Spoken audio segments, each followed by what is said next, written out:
ನಾಯಿ ಪದ ಬಳಕೆ ವಿಷಾದ ವ್ಯಕ್ತಪಡಿಸಿದ ಬಿಜೆಪಿಯ ನಾಯಕ. ಕಾಂಗ್ರೆಸ್ ಕಾರ್ಯಕರ್ತರ ಪ್ರತಿಭಟನೆಗೆ ಬೆಚ್ಚಿಬಿದ್ದ ಬಿಜೆಪಿಯ ನಾಯಕ. ನಾಯಿ ಪದ ಬಳಕೆ ಮಾಡಿದ್ದ ಬಿಜೆಪಿಯ ನಾಯಕ ಈಗ ವಿಷಾದವನ್ನು ವ್ಯಕ್ತಪಡಿಸಿದ್ದಾರೆ.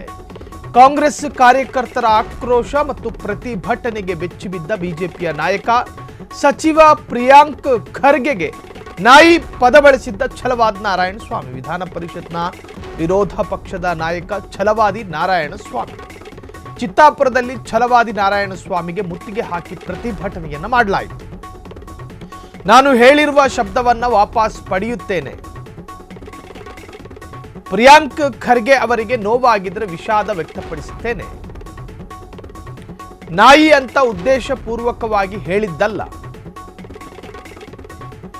ಸುಮಾರು ಜನ ಮೋದಿಯವರ ಬಗ್ಗೆ ಮಾತನಾಡುತ್ತಾರೆ, ಅವರನ್ನ ಮೂದಲಿಸ್ತಾರೆ, ಟೀಕೆ ಮಾಡ್ತಾರೆ.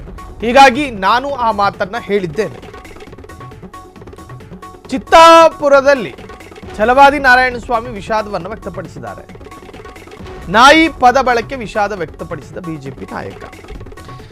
ರಾಜ್ಯ ಆಗಿರಲಿ ರಾಷ್ಟ್ರ ಆಗಿರಲಿ ಬಿಜೆಪಿಗರು ಕ್ಷಮೆ ಕೇಳಿದಷ್ಟು ಬಿಜೆಪಿಗರಲ್ಲಿರ್ತಕ್ಕಂತಹ ಕ್ಷಮೆಯ ಇತಿಹಾಸ ಬೇರೆ ಯಾವ ಪಕ್ಷದಲ್ಲೂ ಕಾಣಿಸೋದಕ್ಕೆ ಸಾಧ್ಯ ಇಲ್ಲ. ಆವೇಶಕ್ಕೆ ಬಿದ್ದು ಏನೋ ಮಾತನಾಡ್ತಾರೆ, ಅದಾದ ಮರುದಿನವೇ ಕ್ಷಮೆ ಕೇಳ್ತಾರೆ ಅನ್ನೋ ಅರ್ಥದಲ್ಲಿ ಚರ್ಚೆಗಳಾಗ್ತಾ ಇದೆ.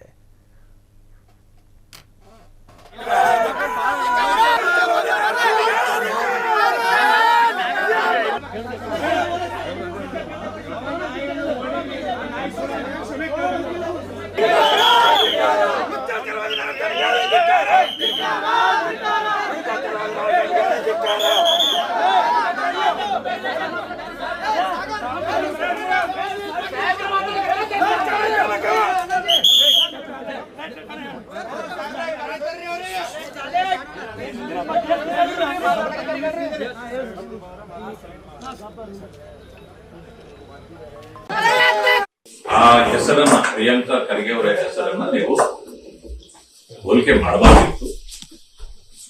ಬಿಟ್ಬಿಡಿ ಅವರ ಹೆಸರನ್ನ ತಗೋಬಾರ್ದು ಅಂತ ಹೇಳಿ. ಆದ್ರಿಂದಾಗಿ ಮನೆ ಯಡಿಯೂರಪ್ಪನವರು ದೊಡ್ಡ ಮನುಷ್ಯರು. ಅದರಿಂದಾಗಿ ನಾನು ಹೇಳಿದ್ದು ಗಾದೆ ಅಷ್ಟೇ, ಅದನ್ನ ಅವರು ಇದಕ್ಕೆ ತಗೊಂಡ್ರು. ಬಟ್ ಅವ್ರ ಹೆಸರು ನಾನು ಹೇಳುವಾಗ ಹೇಳಿದ್ದು ನಿಜ ಇಲ್ಲ ಅಂತಲ್ಲ. ಆದ್ರಿಂದ ನಮಗೆ ಅವರಷ್ಟು ನಮ್ಮನ್ನ ಜಡ್ಡಿಯವರವನು ಅಂದಾಗ್ಲೂ ನಮಗೂ ನೋವಾಯ್ತು. ಆದ್ರೆ ನಾವು ಅದನ್ನ ನಾವು ಸ್ಫೂರ್ತಿಯಾಗಿ ತಗೊಂಡ್ವಿ. ಪ್ರಧಾನಮಂತ್ರಿಗಳನ್ನ ವಿಶ್ವಸರ್ಪ ಅಂದಾಗ್ಲೂ ಸ್ಫೂರ್ತಿಯಾಗಿ ತಗೊಂಡ್ವಿ. ಯಾಕೆ ರಾಜಕಾರಣದಲ್ಲಿ ಒಂದು ಮಾತಿನ ಬಂದ್ಬಿಡ್ತದೆ. ಆಯ್ತು, ಅದರಿಂದಾಗಿ ನಾನು ಹೇಳಿದ್ದೀನಿ. ಸೊ ಆನೆ ಹೋಗುವಾಗ ನಾಯಿಗಳು ಬೊಗಳೋದು ಸಹಜ, ಆದ್ರೆ ಆನೆ ಅದಕ್ಕೆಲ್ಲ ಏನು ರಿಯಾಕ್ಷನ್ ಕೊಡಲ್ಲ ಅನ್ನೋದು ಹೇಳಿದ್ವಿ.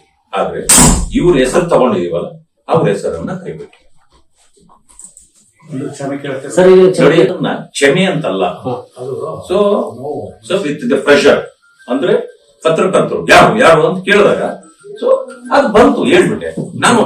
ಆಮೇಲೆ ಉದ್ದೇಶ ಸುಮಾರು ಜನರ ಹೆಸರುಗಳು, ಈಗ ದಿನೇಶ್ ಗುಂಡೂರಾವ್ ಬೈದಿದ್ರು, ಕೊಟ್ಟೂರು ಮಂಜು ಅಂತ ಬೈದ್ರು, ಆ ಕಡೆ ಸಂತೋಷ್ ಲಾಡ್ ಬೈದ್ರು, ಅನೇಕರು ಬೈದಿದ್ದಾರೆ ಪ್ರಧಾನಮಂತ್ರಿಗಳು. ಸೊ ಅದ್ರ ಹೆಸರಿನಲ್ಲಿ ಇವ್ರ ಹೆಸರು ಇತ್ತು, ಅವ್ರ ಹೆಸರು ಹೇಳಿದ್ದೀನಿ. ಬಟ್ ಪರ್ಟಿಕ್ಯುಲರ್ ಆಗಿ ಯಾಕೆ ಆ ಹೆಸರು ಬಂತು ಅಂದ್ರೆ ನಾನು ಗುಲ್ಬರ್ಗದಲ್ಲಿದ್ದೆ.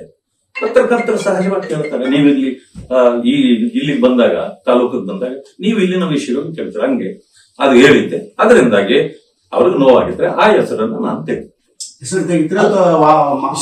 ಆರೋಪ ವಾಪಸ್ ಅವ್ರ ಹೆಸರನ್ನ ನಾನು ವಾಪಸ್ ತಗೊಂಡ್ಬಿಟ್ಟೆ. ಅದಾದ್ಮೇಲೆ ಅವ್ರಿಗೆ ಅದ್ರ ಸಂಬಂಧನೇ ಬರೋದಿಲ್ಲ. ಅಂದ್ರೆ ದಿನೇಶ್ ಈಗ ಯಾರ ಹೆಸರು ಇಲ್ಲ. ಪ್ರಧಾನಮಂತ್ರಿಗಳನ್ನ ನಿಂದಿಸೋದನ್ನ ಈ ರೀತಿ ಯಾರು ಮಾಡಬಾರ್ದು. ಯಾಕಂದ್ರೆ ಅವ್ರ ದೇಶದ ಪರವಾಗಿ ಕೆಲಸ. ಆದ್ರಿಂದಾಗಿ ಈಗ ನಾನು ಯಾರ ಹೆಸರು ತಗೊಂಡಿದ್ದೆ, ಈಗ ಅದ್ಯಾರ್ದು ಬಂದಿಲ್ಲ. ಬಂದಿರೋದು ಪ್ರಿಯಾಂಕ ಖರ್ಗೆ ಅವ್ರು ನೋವಾಗಿದ್ರೆ ನಂದು ವಿಷಾದ ಇದೆ, ವಾಪಸ್ ತಗೊಂಡಿದ್ದೆ ಅಷ್ಟೇ. ವಿಶೇಷವಾಗಿ ಇವ್ರ ಹೆಸರು ತಗೊಂಡಿದ್ದೆ, ಆ ಹೆಸರನ್ನ ವಾಪಸ್ ತೆಗೆದ ಮುಗಿದಿತ್ತು. ಅಂದ್ರೆ ಪ್ರಿಯಾಂಕ್ ಖರ್ಗೆ ಅವರ ಒಬ್ಬರ ಹೆಸರು ಮಾತ್ರ ನೀವು ವಾಪಸ್ ತಗೊಳ್ತೀರಿ. ಇನ್ ಯಾರು ಹೇಳಿಲ್ಲಲ್ಲಪ್ಪ ನಾನು. ಮತ್ತೆ ನೀವು ಇದನ್ನ ಮಾಡಬೇಡ್ರಿ. ಮುಗಿದಿದೆ, ಇಶ್ಯೂ ಮುಗಿದಿದೆ. It is the end of the year. ಆ ಹೆಸರನ್ನ ಕಾರಿಗೆ ಮಸಿ ಎರಚಿಸಿದ ಸಚಿವ ಪ್ರಿಯಾಂಕ್ ಖರ್ಗೆಯ ಬೆಂಬಲಿಗರು. ಪರಿಷತ್ ವಿಪಕ್ಷ ನಾಯಕ ಛಲವಾದಿ ನಾರಾಯಣಸ್ವಾಮಿ ಅವರ ಕಾರು. ಪ್ರಿಯಾಂಕ್ ಖರ್ಗೆ ವಿರುದ್ಧ ನಾಯಿ ಪದ ಬಳಕೆಗೆ ಆಕ್ರೋಶಗಳು ವ್ಯಕ್ತವಾಯಿತು. ಮುತ್ತಿಗೆಗೂ ಪ್ರಯತ್ನ ನಡೆಯಿತು. ಚಿತ್ತಾಪುರಕ್ಕೆ ಆಗಮಿಸ್ತಾ ಇದ್ದ ಛಲವಾದಿ ನಾರಾಯಣಸ್ವಾಮಿಯ ವಿರುದ್ಧ ಪ್ರತಿಭಟನೆಗಳು ಶುರುವಾಯಿತು. ಕಾರಿಗೆ ಮಸಿ ಎರಚಿದ ಸಚಿವ ಪ್ರಿಯಾಂಕ್ ಖರ್ಗೆಯ ಬೆಂಬಲಿಗರು. ಪರಿಷತ್ ವಿಪಕ್ಷ ನಾಯಕ ಛಲವಾದಿ ನಾರಾಯಣಸ್ವಾಮಿಯ ಕಾರು. ಪ್ರಿಯಾಂಕ್ ಖರ್ಗೆ ವಿರುದ್ಧ ನಾಯಿ ಪದ ಬಳಕೆಗೆ ಆಕ್ರೋಶ. ರಾಜಕೀಯ ಮಾಡೋದಕ್ಕೆ ಸಾಕಷ್ಟು ಪದಗಳಿದಾವೆ.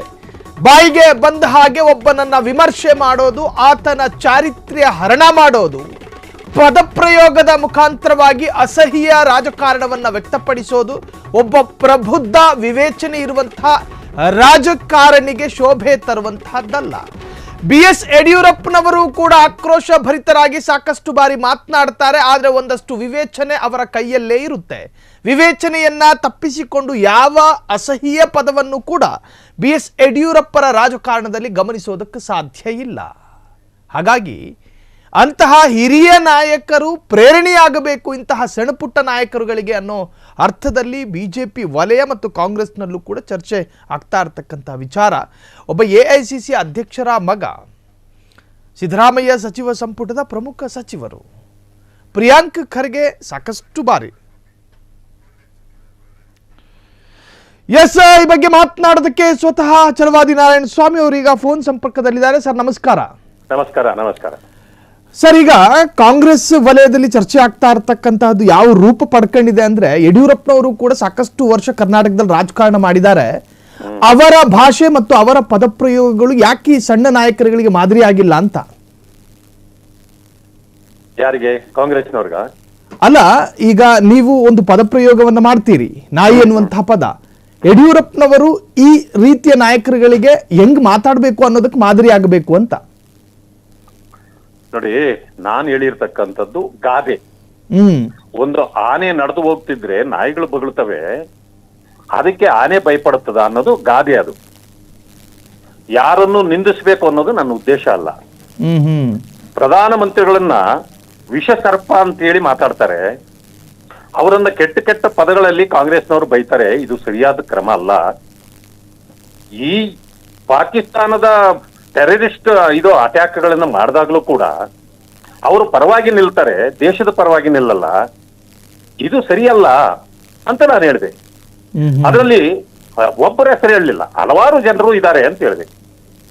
ಅದು ನಾನು ಗುಲ್ಬರ್ಗಾದಲ್ಲಿ ಮಾತಾಡಿದ್ರಿಂದ ಪ್ರಿಯಾಂಕಾ ಖರ್ಗೆ ಅವರು ಇದಾರ ಅದರಲ್ಲಿ. ಹೌದು, ಅವರು ಬೈಯೋರಲ್ಲಿ ಅವರು ಒಬ್ರು ಅಂತ ಹೇಳಿದೆ ನಾನು. ಅದು ಅವ್ರನ್ನ ನಾಯಿ ಅಂತ ಹೇಳಿದ್ದಲ್ಲ, ಅದು ನಾನು ಗಾದೆ ಮಾತನ್ನು ಹೇಳಿದ್ದೀನಿ. ಅದನ್ನ ಅವರು ಪರ್ಸನಲ್ ಆಗಿ ತಗೊಂಡು ಏನು ಗೂಂಡಾಗಳನ್ನೆಲ್ಲ ಬಿಟ್ಟು ಏನೆಲ್ಲ ದರ್ಪ ಮಾಡಿದ್ದಾರೆ, ಅಧಿಕಾರ ದುರುಪಯೋಗ ಮಾಡಿದ್ದಾರೆ, ನಮ್ಮನ್ನ ಟಾರ್ಗೆಟ್ ಮಾಡ್ಬೇಕು ಅನ್ನೋದು ಮೊದಲಿಂದ ಇದೆ ಅವ್ರಿಗೆ. ನಮಗೆ ಆಗಾಗ್ಲೇ ಇದು ನಿಜವಾದ ನಮ್ಗೆ ಇರ್ತಕ್ಕಂಥ ಪ್ರಾಣ ಬೆದರಿಕೆ ಇವ್ರದ್ದು. ಸರ್, ಅದು ಪ್ರತಿಭಟನೆಗಳು ಅತಿರೇಕದ ರೂಪವನ್ನು ಪಡ್ಕೊಂಡಿತ್ತ ಅಂತ? ಹೌದು, ಖಂಡಿತ. ಅಲ್ಲಿ ನೋಡಿ, ಇದ್ದಿದ್ದೇ ಒಂದು 25ರಿಂದ 50 ಜನ.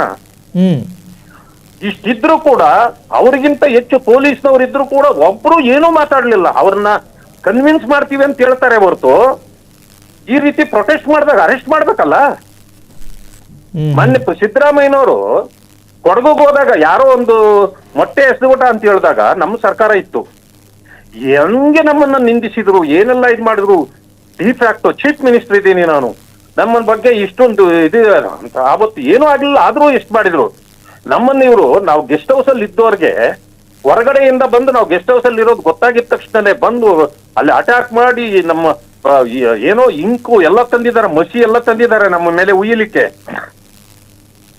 ನಾವು ಹೊರಗಡೆ ಹೋಗಿದ್ದಿದ್ರೆ ನಿಜವಾಗ್ಲೂ ಇವತ್ತು ದೊಡ್ಡ ಒಂದು ಸುದ್ದಿ ಆಗಿರ್ತಿತ್ತು. ಬೇರೆ ತರ ಅನಾಹುತ ಆಗಿದ್ರೆ ಯಾರು ಜವಾಬ್ದಾರಿ ಅಂತ. ಮಾಫಿಯಾಗಳೇ ಇದ್ರು ಅಲ್ಲಿ. ಪೊಲೀಸ್ನವರು ಪಾಪ ಮೂಕ ಪರೀಕ್ಷಕರ ರೀತಿ ಇದ್ರು. ಅಂದ್ರೆ ಈ ಕಡೆಯಿಂದ ಪ್ರಿಯಾಂಕ್ ಅವರು ಅವ್ರಿಗೆ ಲೈವ್ ಇದು ಕೊಡ್ತಾ ಇದ್ರು ಆದೇಶಗಳು. ಏನ್ ಮಾಡ್ಬೇಕು, ಹೇಗ್ ಮಾಡ್ಬೇಕು, ಅಲ್ಲೇ ಕೂಡಾಕಿಡ್ರಿ, ಅಲ್ಲೇ ಇರ್ಲಿ, ಎಲ್ಲ ನಡೆದಿತ್ತು. ಅದಾದ್ಮೇಲೆ ಅಂಬಾರಾಯಿ ಅಷ್ಟಿಗೆ ಅಂತೇಳಿ ನಮ್ಮ ಅಲ್ಲಿನ ಲೋಕಲ್ ಲೀಡರು ಅವರನ್ನ ಒಂದು ಗುಂಪು ಹಿಡ್ಕೊಂಡು ಅವ್ರನ್ನ ಹೊಡೆದಿದ್ದಾರೆ ರಾತ್ರಿ. ಪೊಲೀಸ್ನವರು ಹೊಡೆದವ್ರನ್ನ ಕರ್ಕೊಂಡೋಗಿ ಆ ಕಡೆ ಮನೆ ಕಡೆಗೆ ಬಿಡೋದನ್ನ ಬಿಟ್ಟು ಕ್ರಮ ಜರುಗಿಸೋದು ಬಿಟ್ಟು ಇವ್ರ ಮೇಲೆ ಅವರನ್ನ ರಾತ್ರಿ 2:30 ಕೂಡಾಕಿದ್ದಾರೆ. ಅವ್ರನ್ನ ಏನು ಈ ರಾಜ್ಯದಲ್ಲಿ ಏನ್ ನಡೀತಾ ಇದೆ? ಅಂದ್ರೆ ಈ ಮೂಲಕ ಏನು ಸಂದೇಶ ಕೊಡ್ತಾ ಇದ್ದಾರೆ ಸರ್ ಅವರು? ಸಂದೇಶ ಅವರೇ ಹೇಳಿದಾರಲ್ಲ, ಈ ಬಿಜೆಪಿ ಕಾರ್ಯಕರ್ತರು ನಾವು ಮನ್ಸು ಮಾಡಿದ್ರೆ ರಸ್ತೆಯಲ್ಲಿ ಓಡಾಡಕ್ ಬಿಡೋದಿಲ್ಲ ಅಂತ ಮಾನ್ಯ ಅಧ್ಯಕ್ಷರು ಹೇಳಿದ್ದಾರೆ, ಪ್ರಿಯಾಂಕಾ ಖರ್ಗೆ ಹೇಳಿದ್ದಾರೆ, ಮಾನ್ಯ AICC ಅಧ್ಯಕ್ಷರು ಹೇಳಿದ್ದಾರೆ. ಇದಕ್ಕಿಂತ ಏನ್ ಪುರಾವೆ ಬೇಕೀಗ? ಅದೇ ಕಾಂಗ್ರೆಸ್ನ ನಾಯಕರ ನಿರ್ದೇಶನಗಳು ಇಲ್ದಲೇ ಇದ್ರೆ ಈ ಬೆಂಬಲಿಗರು ಹಿಂಗ ಆಡೋದಿಲ್ಲ. ಖಂಡಿತ ಅಲ್ವೇ? ಅವರೆಲ್ಲ ಮಾಫಿಯಾಗಳು ಅಲ್ಲಿ, ಸ್ಯಾಂಡ್ ಮಾಫಿಯಾ, ಬೇಕಾದಷ್ಟು ಮಾಫಿಯಾಗಳಿದೆ ಅಲ್ಲಿ. ಇವುಗಳು ಎಲ್ಲರನ್ನೂ ಕೂಡ ಅವ್ರ ಕೈಯಲ್ಲಿಟ್ಕೊಂಡು ಈ ರೀತಿ ಅಧಿಕಾರ ದುರುಪಯೋಗ, ದುಂಡಾವರ್ತಿ, ಪೊಲೀಸ್ನವರು ಪಾಪ ಮೂಕ ಪ್ರೇಕ್ಷಕರು, ಅವ್ರು ಏನು ಮಾಡಕ್ ಆಗ್ತಾ ಇಲ್ಲ. ಜಿಲ್ಲಾ ಮಂತ್ರಿಗಳು ಇವರೇ, ತಾಲೂಕಿನ ಶಾಸಕರು ಇವರೇ, ಏನ್ ಮಾಡ್ಬೋದು ಅವರು ಪಾಪ? ಅವರು ಮೂಕ ಪ್ರೇಕ್ಷಕರು ಅಂತಂದ್ರೆ ನಾನೇನು ಅವ್ರ ಪಾಪ ಅಂತಂದ್ರೆ ಅವರು ಇದು ಅಂತಲ್ಲ, ನಿಸ್ಸಹಾಯಕರು ಅಂತ ನ್ಯೂಟ್ರಲ್ ಆಗಿ ಕೆಲಸ ಮಾಡ್ಬೇಕಾಗಿತ್ತು, ಅವ್ರೇನು ಮಾಡ್ಲಿಲ್ಲ. ನಮ್ಮನ್ನ ನಮ್ಗೇನು ಆಗಿಲ್ಲ. ಯಾಕೆ ಅಂತಂದ್ರೆ ನಾವು ಗೆಸ್ಟ್ ಹೌಸ್ ಅಲ್ಲಿ ಕುಳಿತಿದ್ದವರು, ನಮಗ್ ಗೊತ್ತೇ ಇಲ್ಲ ಇದು ಹೊರಗಡೆ ಏನ್ ನಡೀತಾ ಇದೆ ಅಂತ. ನಮ್ಮನ್ನು ಹೊರಗಡೆ ಬೀಳಲಿಲ್ಲ ಅಷ್ಟೇ. ಎಸ್, ಹಿಂಗೆ ಮುಂದಿನ ಕಾನೂನು ಹೋರಾಟ ಏನಾದ್ರು ಇರುತ್ತಾ ಸರ್? ಇದು ಹೋರಾಟ ಇದ್ದೇ ಇರ್ತದೆ. ಈ ಸರ್ಕಾರದ ವಿರುದ್ಧವಾಗಿ ನಾವು ಏನ್ ಮಾಡ್ಬೇಕು ಅಂತ ಹೇಳಿ ಮುಖಂಡರೆಲ್ಲ ಸೇರಿ ನಾವು ಮಾತಾಡಿ ಏನ್ ಮಾಡ್ಬೇಕು ಮಾಡ್ತೇವೆ. Yes, thank you sir, thank you. ಇಷ್ಟೊತ್ತು ಫ್ರೀಡಮ್ ಟಿವಿ ಜೊತೆ ಮಾತನಾಡ್ತಾ ಇದ್ರು ಛಲವಾದಿ ನಾರಾಯಣ ಸ್ವಾಮಿ ಅವರು. ಕಾಂಗ್ರೆಸ್ ನಾಯಕರ ಇನ್ಸ್ಟ್ರಕ್ಷನ್ಗಳು ಬರ್ತಾ ಇತ್ತು, ನಿರ್ದೇಶನಗಳು ಬರ್ತಾ ಇತ್ತು, ಹಿಂಗೆ ಮಾಡಬೇಕು, ಅವ್ರನ್ನ ಕಾಟ ಕೊಡಬೇಕು, ಅವರಿಗೆ ಮಾನಸಿಕ ಹಿಂಸೆ ಕೊಡಬೇಕು, ಅವರು ಬಂದಿರತಕ್ಕಂತಹ ಗೆಸ್ಟ್ ಹೌಸ್ಗಳಿಗೆ ನುಗ್ಗಿ ಇಂಕ್ ಬಿಸಾಕಿ ಅವರಿಗೆ ಸ್ವಲ್ಪ ಕಿರುಕುಳವನ್ನು ಕೊಡಿ. ಇದು ಸ್ವತಃ ಛಲವಾದಿ ನಾರಾಯಣ ಸ್ವಾಮಿ ಅವರು ಹೇಳ್ತಾ ಇದ್ರು, ಲೈವ್ ಆಗಿ ಫೋನ್ ಸಂಪರ್ಕದಲ್ಲೇ ಇದ್ರು ಪ್ರಿಯಾಂಕ್ ಖರ್ಗೆ ಅವರು ಬೆಂಬಲಿಗರಿಗೆ ಹಿಂಗೆ ಮಾಡಬೇಕು ಅಂತೇಳಿ ಡೈರೆಕ್ಷನ್ ಕೊಡ್ತಾ ಇದ್ರು. ಇದು ಕೆಲವು ಸಂದರ್ಭಗಳಲ್ಲಿ ಒಂದು ಘಟನೆ ನಡೆದಾಗ ಎರಡು ರೀತಿಯ ಕಥೆಗಳಿರ್ತಾವೆ. ಈ ಎರಡೂ ಕಥೆಗಳನ್ನು ನಾವು ಕೇಳ್ಕೋಬೇಕು, ಕೊನೆಯದಾಗಿ ಸತ್ಯ ಹೊರಬರುತ್ತೆ. ಇಲ್ಲಿ ಬೆಂಬಲಿಗರಿಗೆ ಆಕ್ರೋಶ ಯಾಕೆ ವ್ಯಕ್ತವಾಯಿತು ಅಂತ ಹೇಳಿದ್ರೆ ಛಲವಾದಿ ನಾರಾಯಣ ಸ್ವಾಮಿ ನೆಟ್ಟಿಗೆ ಮಾತನಾಡಿಲ್ಲ. ಛಲವಾದಿ ನಾರಾಯಣ ಸ್ವಾಮಿ ಒಬ್ಬ ರಾಜ್ಯದ ಪ್ರಮುಖ ಸಚಿವನೊಬ್ಬನನ್ನು ನಾಯಿ ಅಂತ ಕರೆದ್ರು. ನಾಯಿ ಅನ್ನುವಂತಹ ಪದಪ್ರಯೋಗ ಒಬ್ಬ ಸಭ್ಯಸ್ಥ ರಾಜಕಾರಣಿಗೆ ಶೋಭೆ ತರುತ್ತಾ? ಸಭ್ಯಸ್ಥ ರಾಜಕಾರಣಿಯ ಬಾಯಿಂದ ಬರಬೇಕಾದಂತಹ ಮಾತುಗಳ ಈ ಅರ್ಥದಲ್ಲೂ ಕೂಡ ಬೆಂಬಲಿಗರ ನಡುವೆ ಚರ್ಚೆಯಾಯಿತು. ಇನ್ನು ಗುಲ್ಬರ್ಗ ಹೇಳಿ ಕೇಳಿ ಅದು ಖರ್ಗೆ ಕೋಟೆ ರೀ. ಗುಲ್ಬರ್ಗ ಅದು ಖರ್ಗೆ ಕೋಟೆ. ಆ ಭಾಗದಲ್ಲಿ ಒಂದು ವ್ಯಕ್ತಿತ್ವಕ್ಕೆ ಘಾಸಿಯಾದಾಗ ಆ ವ್ಯಕ್ತಿತ್ವವನ್ನು ಅನುಕರಿಸುವ ಮತ್ತು ಅನುಸರಿಸುವ ಒಂದಷ್ಟು ಅಭಿಮಾನಿಗಳಿರ್ತಾರೆ. ಇನ್ನು ಪಕ್ಷದ ಕಾರ್ಯಕರ್ತರು ಅನ್ನೋದಕ್ಕಿಂತಲೂ ಕೂಡ ಭಾವನಾತ್ಮಕವಾಗಿ ಒಂದು ಸೆಂಟಿಮೆಂಟಲ್ ಫಾಲೋವರ್ಸ್ ಇರ್ತಾರೆ ನೋಡಿ. ಏಕಾಏಕಿ ನುಗ್ಗಿದ್ರು. ಛಲವಾದಿ ನಾರಾಯಣ ಸ್ವಾಮಿ ಈ ಸಂದರ್ಭದಲ್ಲೇ ಗುಲ್ಬರ್ಗ ಹೋಗಬೇಕಿತ್ತಾ? ಸೊ ಅಲ್ಲಿ ಏಕಾಏಕಿ ನುಗ್ತಾರೆ. ಅವರ ಮೇಲೆ ದಾಳಿ ಮಾಡಿದ್ದು ಸರಿ ಅಂತ ಹೇಳಿ ನಾವು ಹೇಳೋದಲ್ಲ, ಅವರ ಕಾರಿನ ಮೇಲೆ ಇಂಕ್ ಬಿಸಾಕಿದ್ದು ಅವೆಲ್ಲವೂ ಕೂಡ ಒಂದು ಆರೋಗ್ಯಕರವಾದಂತಹ ಪ್ರತಿಭಟನೆಗಳಲ್ಲ. ಆರೋಗ್ಯ ಒಂದು ಪ್ರಜಾಪ್ರಭುತ್ವ ವ್ಯವಸ್ಥೆಯಲ್ಲಿ ಪ್ರತಿಭಟನೆಗೆ ಅದರದೇ ಆದಂಥ ನಿಯಮಗಳಿದ್ದಾವೆ. ಇನ್ನು ಒಂದನ್ನು ಖಂಡಿಸುವುದಕ್ಕೂ ಕೂಡ ಅದರದೇ ಆದಂಥ ರೂಪುರೇಷೆಗಳಿದ್ದಾವೆ. ಅದು ಬಿಟ್ಟು ಒಬ್ಬ ಪರಿಷತ್ನ ವಿಪಕ್ಷ ನಾಯಕರವರು, ಅವರಿಗೆ ಅವರದೇ ಆದಂಥ ಸ್ಥಾನಮಾನಗಳಿದ್ದಾವೆ. ಅವರ ಹೇಳಿಕೆಯನ್ನು ಖಂಡಿಸಬೇಕಾದಂತಹ ಅನಿವಾರ್ಯತೆಗೆ ನೀವು ಬಿದ್ದಾಗ ಅದಕ್ಕೊಂದು ದಾರಿ, ರೀತಿ, ನೀತಿ, ಒಂದು ರೂಪ ಇವೆಲ್ಲವೂ ಇದೆ. ಇಂಕ್ ಬಿಸಾಕುವ ಬದಲಾಗಿ ಬೇರೊಂದು ಯಾವ ಒಬ್ಬ ಆಗಂತಕ ಬಂದು ಬೇರೆ ಏನಾದರೂ ಬಿಸಾಕಿದ್ದಿದ್ರೆ?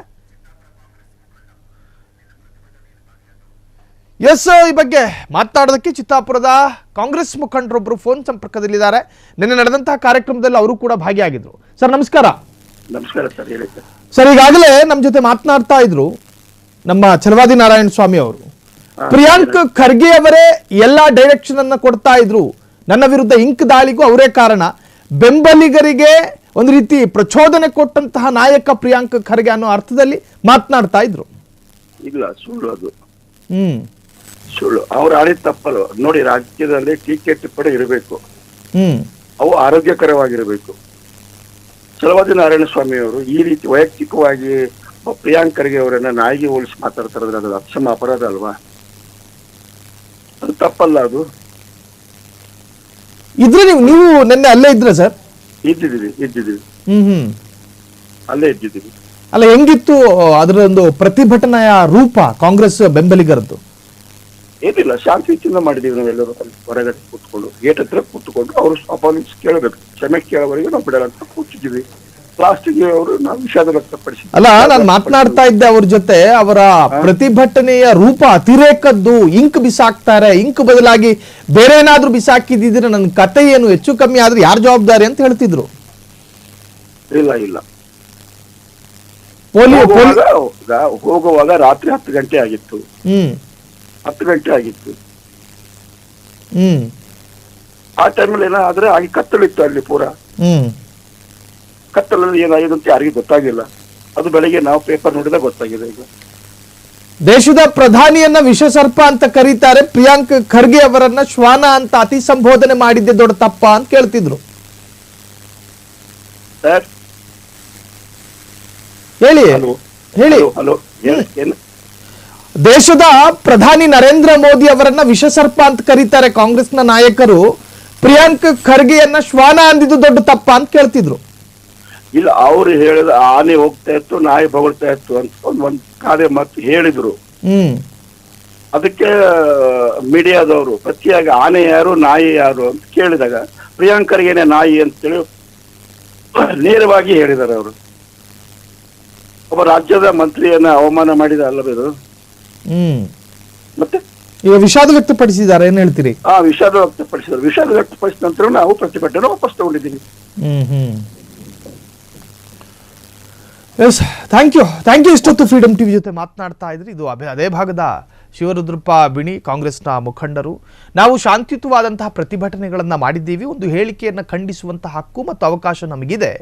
ಅವರು ಗುಲ್ಬರ್ಗದ ಗೆಸ್ಟ್ ಹೌಸಿಗೆ ಬಂದಿರೋ ಮಾಹಿತಿ ಸಿಕ್ತು, ಹಾಗಾಗಿ ಅವರ ಮೇಲೆ ಅವರ ಹೇಳಿಕೆಯನ್ನು ಖಂಡಿಸುವ ನಿಟ್ಟಿನಲ್ಲಿ ನಾವು ಪ್ರತಿಭಟನೆಗಳನ್ನು ಮಾಡಿದ್ವಿ. ಒಂದು ಕಡೆ ಛಲವಾದಿ ಹೇಳ್ತಾರೆ ಅತಿರೇಕದ ವರ್ತನೆಯಾಗಿತ್ತು, ದೇಶದ ಪ್ರಧಾನಿಯನ್ನೇ ಟೀಕಿಸ್ತಾರೆ, ನಾವು ಅವರನ್ನ ಒಂದು ರೀತಿಯಲ್ಲಿ ಟೀಕೆ ಮಾಡಿದಾಗ ಇದು ದೊಡ್ಡ ಸಮಸ್ಯೆಗಳಾಗ್ತವೆ. ಕೊಡಗಿನಲ್ಲಿ ಸಿಎಂ ಸಿದ್ದರಾಮಯ್ಯ ಹೋದಂತಹ ಸಂದರ್ಭದಲ್ಲಿ ಮೊಟ್ಟೆ ಎಸೆದ್ರು ಅನ್ನೋ ಕಾರಣಕ್ಕೋಸ್ಕರ ಇಡೀ ರಾಜ್ಯದ ಬಿಜೆಪಿಯನ್ನೇ ತರಾಟೆಗೆ ತೆಗೆದುಕೊಂಡಿತ್ತು ಕಾಂಗ್ರೆಸ್. ಆದರೆ ಈ ಸಂದರ್ಭದಲ್ಲಿ ನಾವೇನು ಮಾಡಬೇಕು, ನಾವೊಂದು ರೀತಿಯ ತುಘಲಕ್ ಆಡಳಿತದ ಒಳಗೆ ಸೇರ್ಕೊಂಡಿದ್ದೀವೋ ಅನ್ನುವಂಥ ಅನುಮಾನ ವ್ಯಕ್ತಪಡಿಸ್ತಾ ಇದ್ರು ಛಲವಾದಿ ನಾರಾಯಣ ಸ್ವಾಮಿ.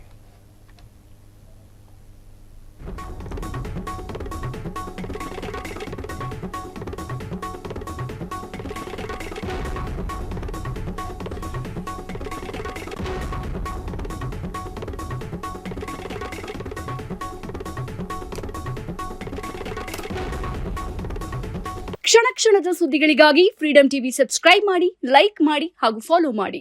ಹೊಸ ಸುದ್ದಿಗಳ ನೋಟಿಫಿಕೇಶನ್ಗಾಗಿ ಬೆಲ್ ಐಕಾನ್ ಮೇಲೆ ಕ್ಲಿಕ್ ಮಾಡಿ.